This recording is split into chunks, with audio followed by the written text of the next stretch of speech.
দুচকুত অজুন সপোন বান্ধাৰ পিছৰ পৰ্যায়ত লাহে লাহে যেতিয়া ল'ৰা ছোৱালী উচ্চ শিক্ষা গ্ৰহণ কৰিবলৈ আৰম্ভ কৰে, পিতৃ মাতৃৰ লগত পিতৃ মাতৃৰ যিটো দায়িত্ব থাকে যে এই সৰুতে যেতিয়া আপুনি LP স্কুলত ল'ৰাটো থৈ আহোঁতে গধূলি যেতিয়া আপুনি সুধিছে যে আজি স্কুলত কি পঢ়ুৱালে অকণমান কোৱাচোন, কি পঢ়ালে আমাক কৈ শুনোৱা, কি মুখস্থ কৰিবলৈ দিলে, এই কথাষাৰ যে সুধিছিল লাহে লাহে সেই কথাষাৰ নুসুধা হৈ থাকে। উচ্চ শিক্ষাৰে শিক্ষিত হোৱাৰ পাছত মাক দেউতাকে সেইখিনি অন্তত সুধিবলৈও পাহৰি যায় বা ল'ৰা ছোৱালীয়েও ক'বলৈ পাহৰি যায় যে আজি এইখিনি শিকিলোঁ। কাৰণ শিকন সদায় আমি আনৰ সৈতে আলোচনা কৰিব লাগে। আমি শ্ৰেণীকোঠাত সোমাই থাকোঁতে যিখিনি জ্ঞান অৰ্জন কৰোঁ, সেই জ্ঞান যদি কাৰোবাৰ সৈতে আলোচনা চক্ৰৰ জৰিয়তে যদি আমি শিকোঁ, তেতিয়া আমাক কোৱা হয় যে আমাৰ সহজে মনত থাকে।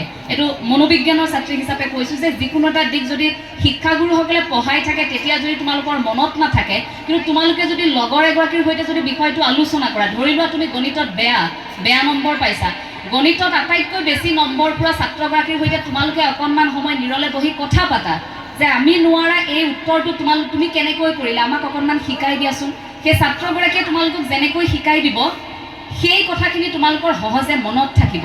গতিকে আলোচনাৰ মাধ্যমেৰে আমাৰ মাজত আমি কথাবোৰ মুকলিকৈ পাতি সেইবোৰ সমাধান কৰিব পাৰোঁ। আৰু যি কি নহওক, অভিভাৱকৰ দায়িত্বৰ কথা কৈছিলোঁ। অভিভাৱকৰ ক্ষেত্ৰত মই এটাই ক'ম যে বৰ্তমান সময়ত নৈতিক স্খলন আৰু আধ্যাত্মিক শিক্ষাৰ অভাৱ, ইয়াৰ বাবে কিন্তু অকণমান অভিভাৱকো জগৰীয়া হয়। এই কথা কিন্তু অভিভাৱকে স্বীকাৰ কৰিব লাগিব। অভিভাৱকসকল ইমান বেছি প্ৰতিযোগিতামুখী হৈ পৰিছে, ইমান বেছি ল'ৰা ছোৱালীক মেচিন সাজিবলৈ চেষ্টা কৰিছে যে নিজৰ সপোনটোৰ পিছত ঠিকেই লাগি আছে, কিন্তু তেওঁলোকে পাহৰি গৈছে তেওঁলোকৰ সন্তানে কি কৰিব বিচাৰে। তেওঁলোকে পাহৰি গৈছে যে তেওঁলোকৰ সন্তানৰ মনৰ কথাখিনি কি। ল'ৰাটোৱে যদি মন মাৰি আছে, যদি কৈছে যে মোৰ আজি গাটো বেয়া লাগিছে মা, মই পঢ়িব নোৱাৰোঁ আজি, মাকে ক'ব পঢ়িবই লাগিব, আমুকৰ ল'ৰাই পঢ়িছে তমুকৰ ল'ৰাই পঢ়িছে। কিন্তু সেইদিনা ল'ৰাটোৰ কি অসুবিধা আছিল, কিয় ল'ৰাটোৱে মনটো বেয়া কৰি আছিল, মাক দেউতাকে সেই কথাটো জানিবলৈ চেষ্টা নকৰাটো কিন্তু এটা ভুল। ADHD এটা শিশুৰ সময়ছোৱাত যেতিয়া আমি থাকোঁ নহয়, শিশু হৈ থকাৰ সেই সময়খিনিত শিশুৰ মনস্তত্ব এনেকুৱা যে ইমান বেছি স্পৰ্শকাতৰ, ইমান বেছি আলসুৱা আৰু কোমলতা থাকে।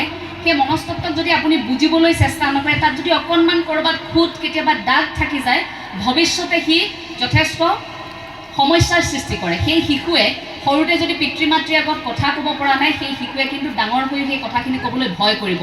কাৰণ মায়ে বা কি ক'ব, দেউতাই বা কি ক'ব, শিক্ষাগুৰুৱে বা কি ক'ব, এই এটা ভয় থাকে।